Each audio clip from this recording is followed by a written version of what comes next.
When you see these faces, what do you see? Do you see happiness and laughter? When in the heat of battle and going through their hardest trials and tribulations, what do you see? Usually, again, a smile or belief or acceptance. However, in all of these characters, right behind the mask, not there yet also ever present, is a subtle sadness.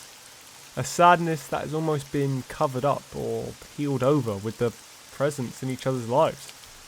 However, the trauma they have gone through will be with them forever. It will never truly leave. The perception of the Straw Hats is one of carefree pirates, running around, living the dream, doing whatever they want, without a care for anyone else in the entire world. However, throughout every moment of every laugh, smile, celebration, there is a subtle sadness that marks every step they've taken throughout their journey. However, that's not a bad thing. In fact, it's what allows us to connect with and feel so deeply with these characters. Every single person can relate because everyone has gone through some trauma or bad experience. Probably that they don't speak about very often, that shaped them for the rest of their lives. Going through life, through work, through school, putting on a smile like they don't have a care in the world. But underneath, everyone has something that has affected them, or even changed them forever. For the Straw Hats, they have more reason than anyone to be depressed or have stopped smiling, even lost the light in their eyes. But yet they still keep fighting. They still keep fighting for what they believe in. Sometimes they need a reminder, from their friends, like everyone does. But they still haven't given up. Just like how we should never give up.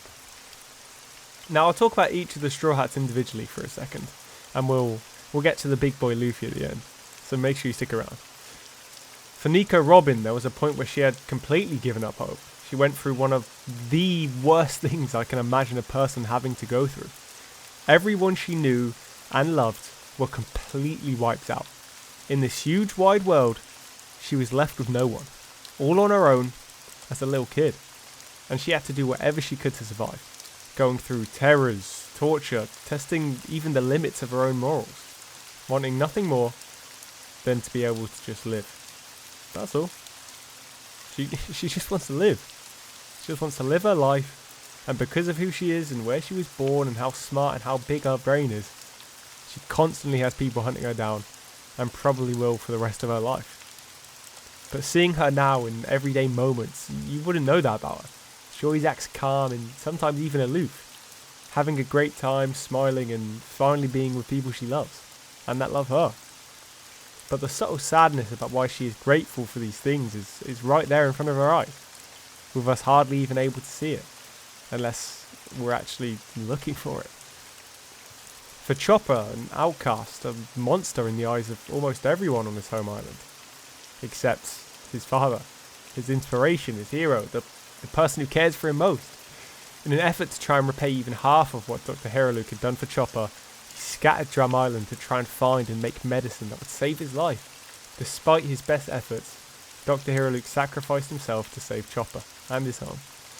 Chopper was so hesitant to leave because of how his island treated him and scared how the outside world would treat him, but he remembered Heroluk's words, and that gave Chopper the courage to trust his new friends and finally venture out to the sea. Chopper will always have some worries or doubts that he's different or a monster, but with his family to remind him that he's loved and accepted for being who he is, Chopper can continue to live happily and make Heroluk proud. Zoro carries his trauma with him every single step and swing of the sword he takes. He already wanted to be the best swordsman in the world, but after his closest friend and rival passing away, he swore to himself that no matter what, he will become the world's greatest swordsman, for himself and for her. The only way I can describe that is human. That is such a human want and desire. I think we all have had an experience where we have tried to achieve something for ourselves, but also for the sake of another person or a loved one. And there is no one more fitting to become the world's strongest swordsman than Zoro. Except Buggy, of course. Again, I'll talk about Luffy and how deep he really is as a character, so make sure you stay tuned at the end. And drop a like if you're enjoying the video. Usopp might have the most relatable outlook of anyone on the Straw Hats. He's a liar. He's got imposter syndrome. He constantly tries to convince himself and others that he isn't afraid of anything. Even now, at the current point in the manga, Usopp is still struggling with this. However, once again, a running theme, he doesn't give up. He's constantly trying to improve himself, make himself stronger and improve his confidence. And he has. He has improved. He's learned and slowly becoming more confident and comfortable in his skin. But even when he's scared, he pushes through and he does what needs to be done. He does what needs to do to help and save the people he loves the most. Again, such a relatable feeling and situation I can almost guarantee we have all been in, at least once, at least a single time. And it's a pleasure seeing him grow. It really is. Sanji is a man with many pasts and many traumas. From his family almost disowning him and treating him like human filth, to running away from everyone he knows as a kid and starving on an island with a random pirate for months. His trauma and how he was treated with nothing but contempt from everyone except his mother and sister, somewhat, impacted and made him the woman-loving pirate he is today, to the point where he won't ever harm a woman, to his appreciation of food and being a chef from the pirate who let himself starve to keep Sanji alive and teaching him the value of food and a full tummy. These traumas and experiences are the exact reason he is the person he is today. And if he was anyone different, he wouldn't be our Sanji that we love. Nami. Oh, Nami's fun. Someone who had to deal with both loss and the burden of responsibility, with her mother being murdered and town completely taken over by Arlong as just a 10-year-old girl. She had to work for and with the murderer of her mother, the person she hates most in the world. But she forced those feelings down and made herself the martyr, forcing herself to take on the burden of being a villain, a criminal, of saving every single person she loves, even if they no longer love her.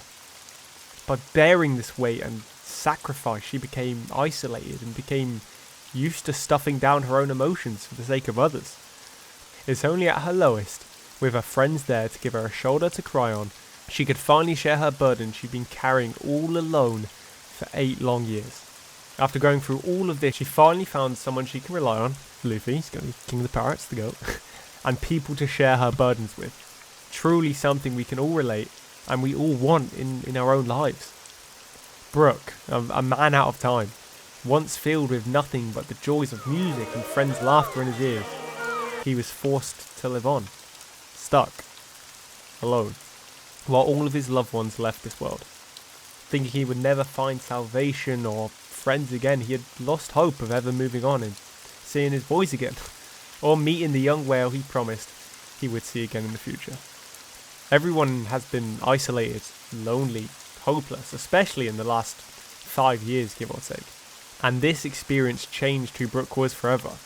And once he was lucky enough to win the lottery twice, and find a new group of people who would accept him.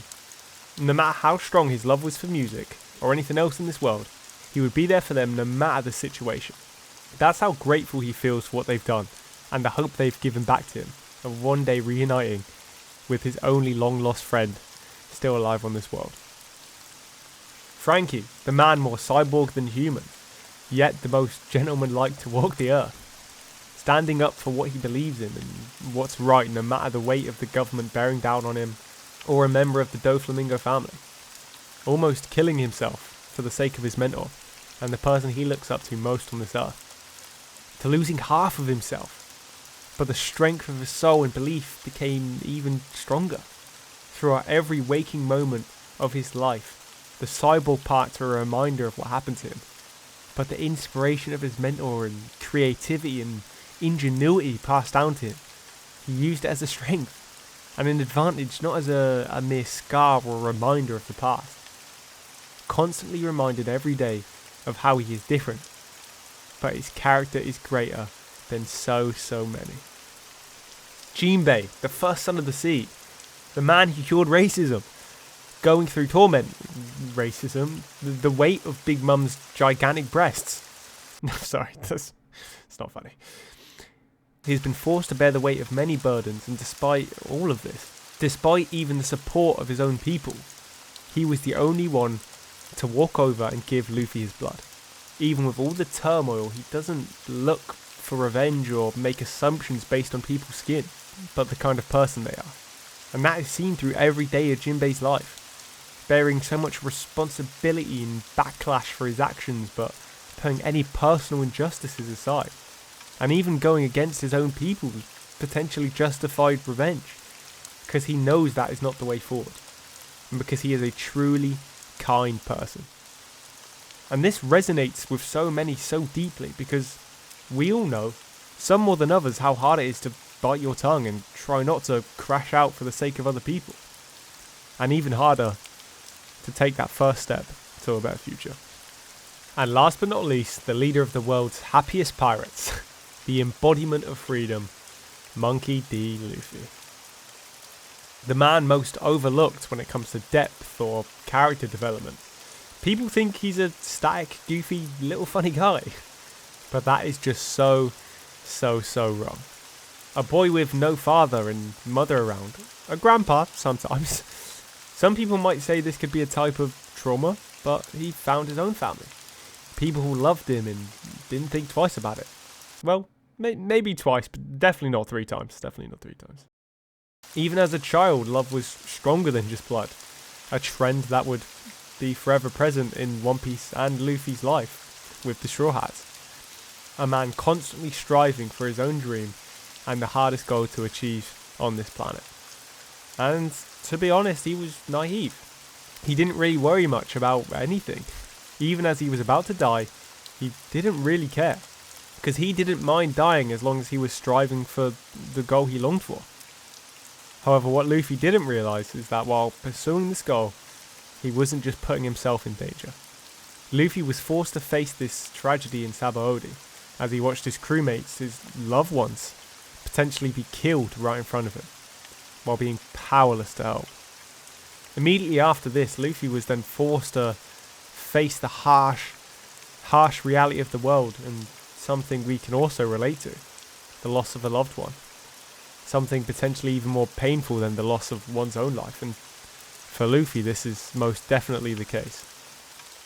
As he had to deal with this tragedy that he had never experienced, something he may have thought wasn't even possible for his strong older brother. He was lost, depressed, and maybe for the first time in his entire life, hopeless. Like everything else, the main point I've been trying to make in this video is that when you're at your lowest, when you go through these traumatic experiences, they change you forever. But that is also when you grow the most and learn what it is that you're truly grateful for and value. And for Luffy, when he was at his lowest, it was Jinbei being there for him, giving him the tough love of an older brother, and the thought of his crew, his friends, his family, that he realised there are still things he needs to protect. Still people who love him and that he loves too. From the trauma of losing his brother, it really put into perspective how important his crew really was to him, and how dangerous this world can be. And that changed him as a person forever. He was no longer getting stronger just for the sake of being strong or to be the Pirate King. But more than that, it was to protect his loved ones, so that what happened to Ace, being powerless to save a person he loves, who was just within arm's reach, would never, ever happen again. Until Elbaf. Unlucky you, so. But no, seriously. I hope this video helps you understand the Straw Hats a bit better on a deeper level, and to show why all of these characters are so beloved. It isn't by coincidence, it's because we can relate to at least one of them, or one of the very human experiences they have all been through, if not for all of them. So, I hope you enjoyed. Please leave a like and subscribe, it really helps. And this has been the subtle sadness of the world's happiest pirates. Thank you very much for watching. And if you want another One Piece video, you can click this one right here.